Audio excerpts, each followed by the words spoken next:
pantalla. El trabajo el informe de investigación presentado refiere como tema el control óptimo de los fondos de estabilización fiscal. Este trabajo ha sido realizado por la Universidad of Alberta de Estados Unidos y la Pontificia Universidad Católica del Perú. Su expositor, Abel Cadenillas, y comparte esta investigación con Ricardo Guamán Aguilar. Muchas gracias. Son 20 minutos para la exposición, 15 para las diapositivas, 5 para preguntas. Sí, buenos días. Muchas gracias por organizar esta reunión. Entonces, quiero presentar un trabajo que he hecho con mi coautor, Ricardo Guamán Aguilar. Ricardo es profesor principal del Departamento de Economía de la Pontificia Universidad Católica del Perú y yo soy profesor del Departamento de Ciencias Matemáticas de la Universidad de Alberta. Entonces, lo que queremos presentar ahora es queremos ver cuál es la forma óptima de controlar los fondos de estabilización fiscal. Claro, el Fondo de Estabilización Fiscal es un mecanismo que usan los gobiernos para ahorrar dinero cuando la economía está en auge, de tal manera que esos fondos pueden utilizarse cuando hay problemas, cuando hay crisis económicas, cuando hay recesión. Bueno, y en estos días, la mayoría de los países en el mundo están utilizando sus fondos de estabilización por el problema del coronavirus, porque se necesitan, hay temas muy urgentes que tratar y por eso necesitan utilizar ese dinero que se ha acumulado en los fondos de estabilización. Sí.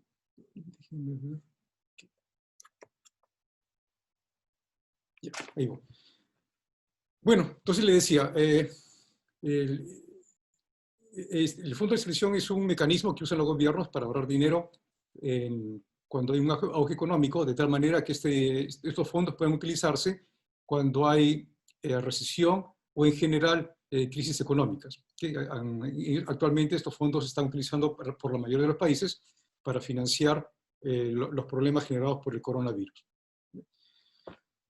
De acuerdo a la literatura en economía, los fondos de estabilización son la mejor manera de manejar estos problemas fiscales. ¿Sí? Y los fondos de estabilización han sido implementados en muchos países. Y aquí menciono algunos países: México, Rusia, Venezuela, Perú, etcétera, etcétera. Y usualmente el nivel del fondo de estabilización está asociado al precio de una materia prima. ¿Sí? Generalmente es el petróleo o a veces también el gas. Estimado Abel, no vemos nada más que el título de la presentación de su diapositiva. Oh. ¿Nada más? Sí, tal vez si usted la corre dentro de su PC para poder ver la información. Si no, siga, no hay problema, la investigación se sustenta. Bueno, solamente ve el título. A ver, voy a tratar eso, un segundo. ¿Así se puede ver Ahí mejor? está, perfecto, sí. Ya. Usted la tiene que ir corriendo manualmente. Ya. En su PC. Bueno, entonces, entonces hay un nivel natural del fondo de estabilización que está relacionado al precio de esta materia prima y de vez en cuando el gobierno interviene para cambiar este nivel. A veces deposita dinero en estos fondos de estabilización y a veces retira fondos de este fondo de estabilización.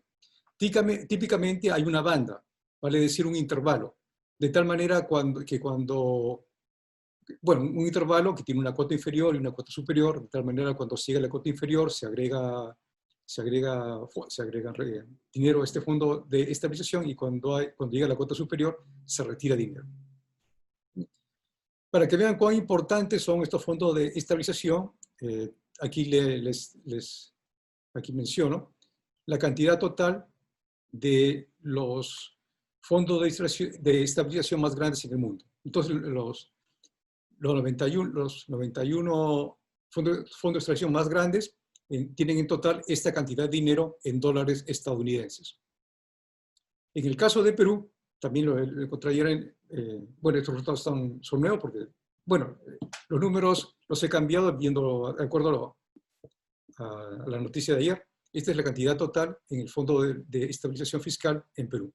Ya se darán cuenta que las cantidades son son bastante grandes y por lo tanto es un problema muy importante.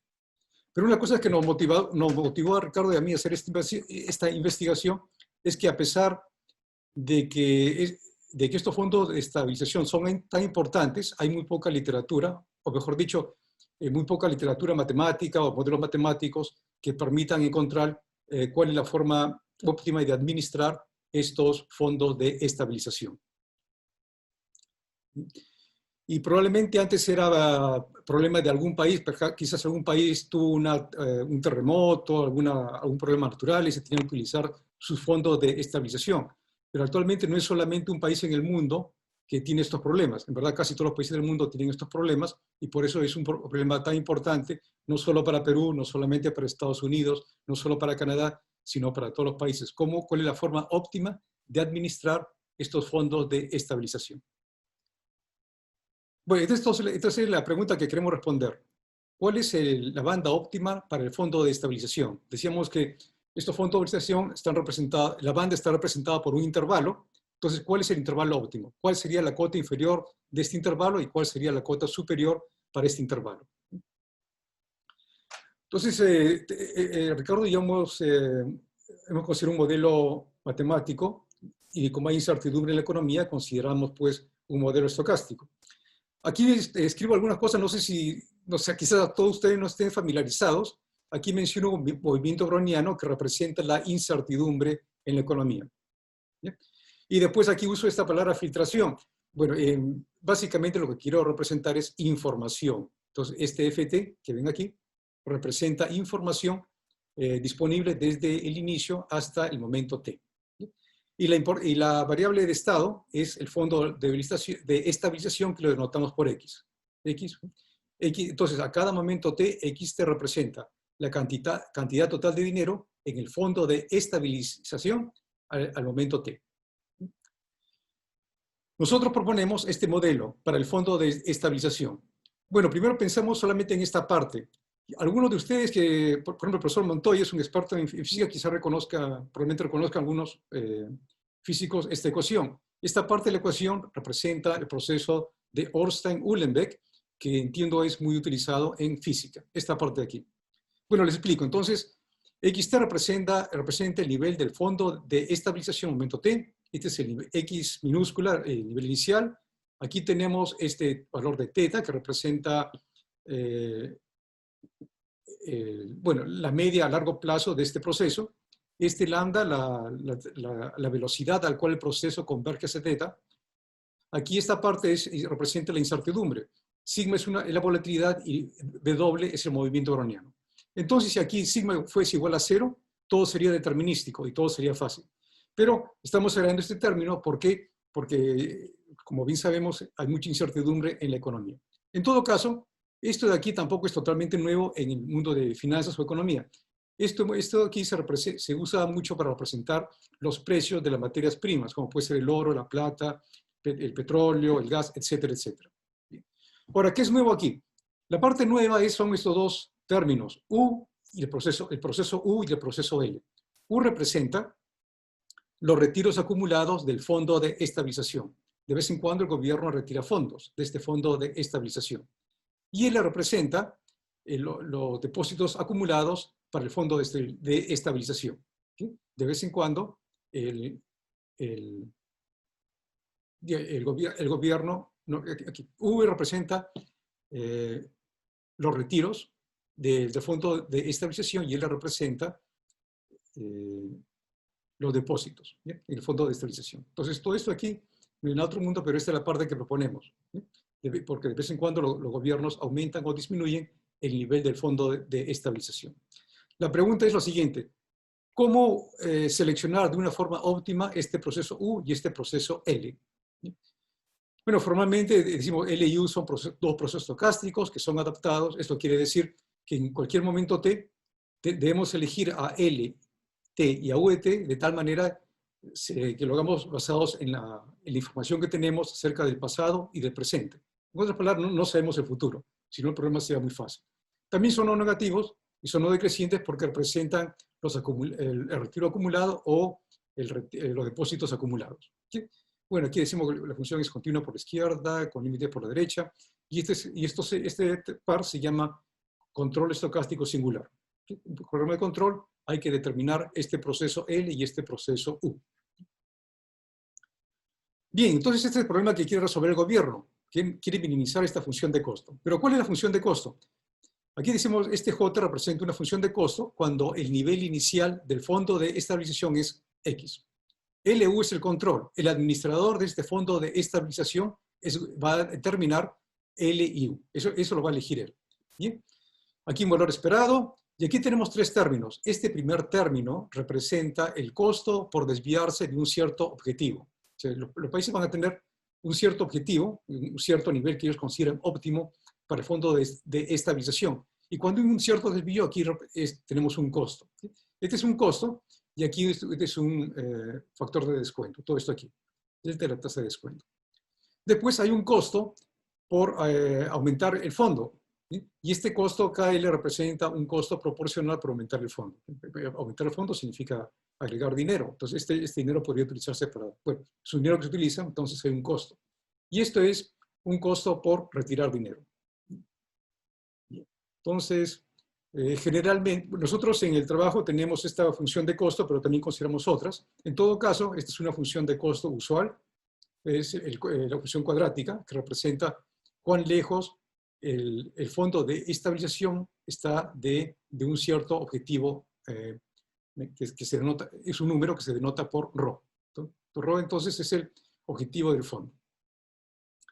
Les decía que no es bueno tener mucho dinero en el fondo de estabilización porque eso representa un costo, porque ese dinero podría utilizarse para pagar deuda o para algunos programas sociales que podría tener el gobierno. Entonces, no es bueno tampoco tener mucho dinero en el fondo de estabilización. Pero tampoco es bueno tener muy poco dinero, porque podría haber una emergencia, un desastre natural como un terremoto, y ese dinero podría necesitarse urgentemente. Entonces, es importante que el fondo de estabilización no sea muy pequeño. Entonces, hay un costo por alejarse de este objetivo, ρ. Este es el costo total. Bien, ¿cuál es el objetivo entonces? El objetivo es minimizar este funcional J, ¿sí? Y como queremos minimizar esto, solamente tenemos que considerar los controles para el cual J es finito. Entonces decimos, un par es admisible si el costo para este par que elegimos es finito. Entonces, de ahora en adelante vamos a considerar solamente los controles admisibles, que los vamos a denotar por AX, ¿sí? Controles admisibles. Cuando el valor inicial del fondo es X. Ahora definimos la función de valor. Entonces, para todo valor X, la función de valor está definida de esta forma. Es el ínfimo de la función de costo. Estamos a 2 minutos. Abel, disculpa la interrupción. Estamos Sí. a 2 minutos del bloque de presentación. Si podemos ir un poco Sí. más adelante en las diapositivas. Sí, sí. Bueno, entonces, ya que tengo solamente 2 minutos, voy a correr. Aquí con esto hemos hecho lo siguiente. Hemos empezado con un problema de economía y lo hemos transformado en un problema matemático. Ahora, bueno, esa es la primera parte. ¿Qué hacer después? ¿Cómo resolver esto? Entonces, en el artículo que tenemos, hemos utilizado el método de programación dinámica. Empezamos con esto, bien, y tenemos un teorema que hay una ecuación que se llama Hamilton-Jacobi-Bellman equation. Tenemos algunos teoremas, hay dos que son más importantes. Miren esta ecuación, esta es la ecuación de Hamilton-Jacobi-Bellman equation. Aquí, este teorema de verificación dice lo siguiente. Trate de resolver esta ecuación de Hamilton-Jacobi-Bellman. Si podemos resolverla y si algunas condiciones de regularidad son satisfechas, entonces hemos encontrado la solución. ¿Sí? Parte de la solución consiste en encontrar este intervalo AB. Está aquí. ¿Sí? Bien, entonces este es el primer teorema importante.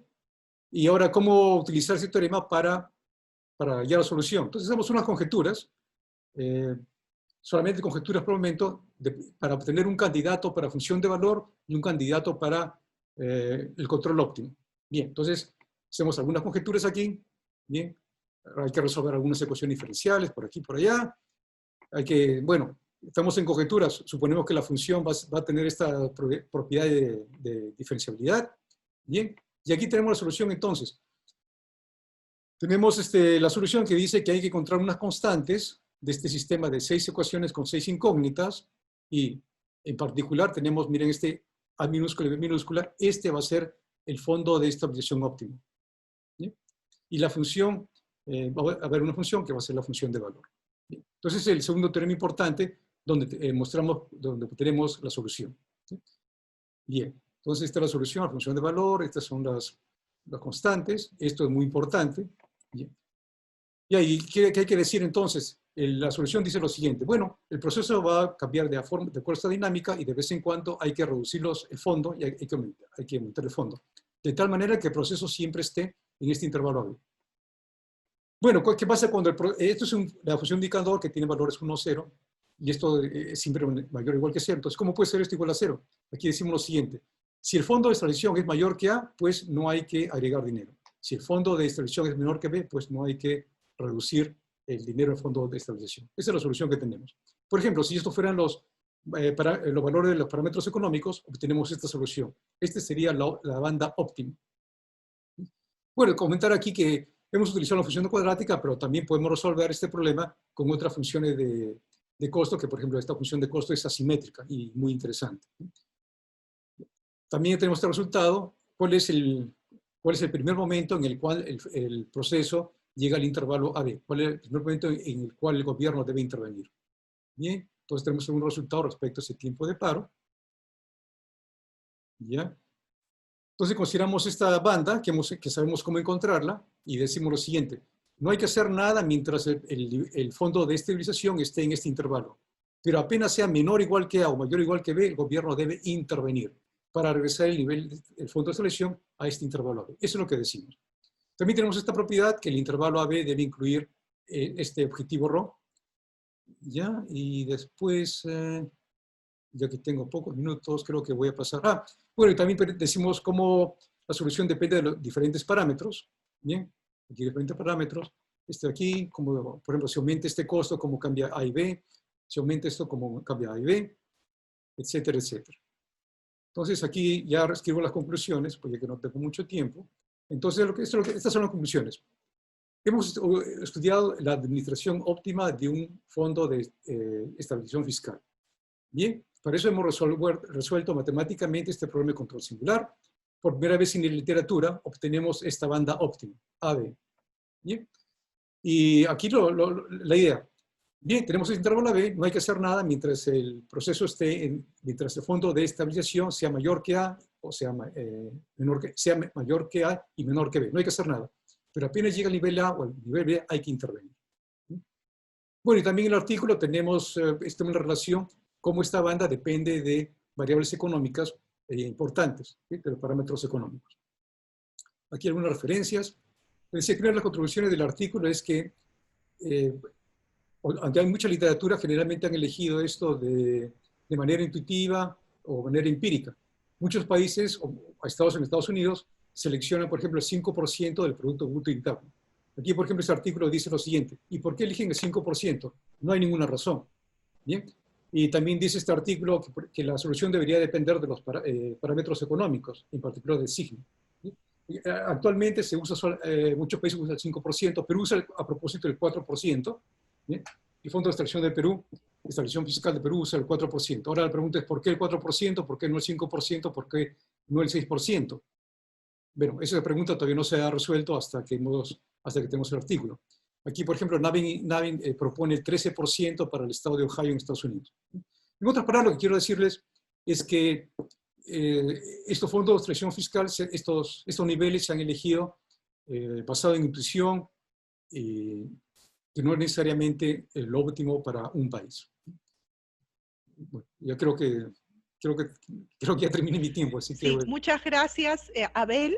Agradecemos la presentación de este interesante propuesta de informe de investigación.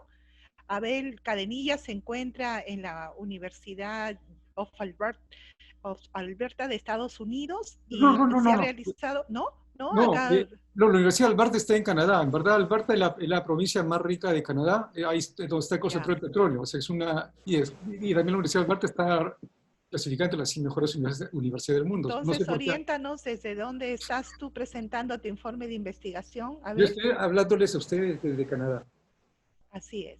Sí. Muchas gracias. Era lo que yo quería resaltar, la importancia de que a través de estos medios tecnológicos y del encuentro científico internacional podemos acceder a informes de investigación de diferentes espacios, como son los que tú presentas en una investigación conjunta con el doctor Ricardo Guamán Aguilar, justamente de la Universidad Pontificia Católica del Perú.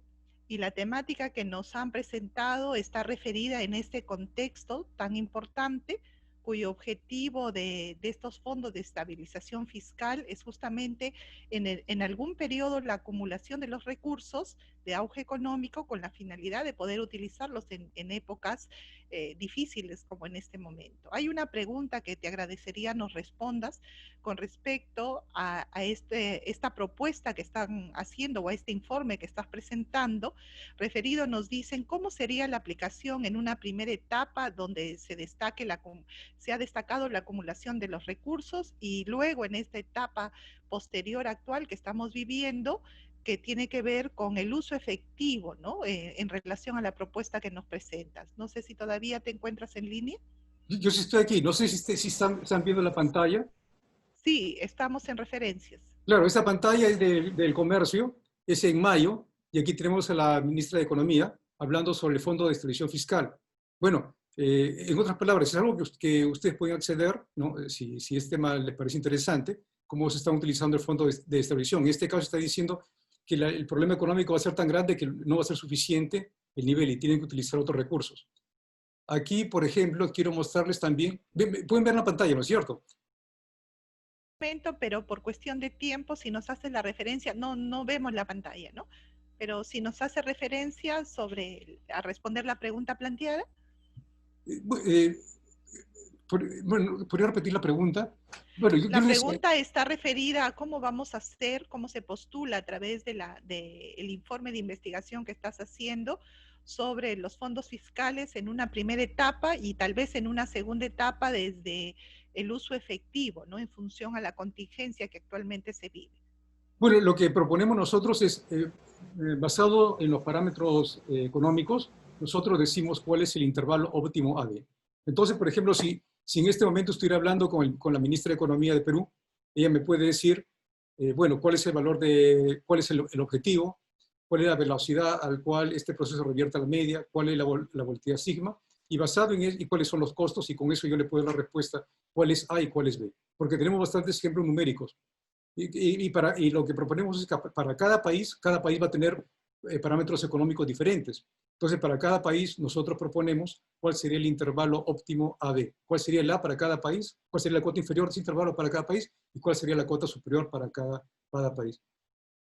Muchas gracias, Abel Cadenillas, por la presentación de este informe de investigación. Esperamos que tenga eco en nuestras autoridades que puedan acceder a todas estas propuestas enriquecedoras justamente en estos momentos donde se hace necesario tener una información que nos pueda permitir salir de las dificultades en las que estamos. Bueno, no sé si son buenos días, buenas tardes, cómo estamos en Canadá, pero acá estamos en Trujillo, desde Perú, en Trujillo, con un sol mediano, acogedor. No sé cómo te encuentras tú por la zona. Bueno, usted está en la ciudad de la eterna primavera. Yo estoy, aquí en este momento estamos en verano, la temperatura es más 31. Ah, caramba, Celsius. Bueno, sí, a disfrutar del sol y a cuidarse de la pandemia. Sí, sí. Buenos días, muchas gracias. Muchas gracias a usted y muchas gracias al profesor Montoya y a sus colaboradores por organizar esta sesión que nos permite estar un poco unidos a los peruanos. Gracias. Muchas gracias.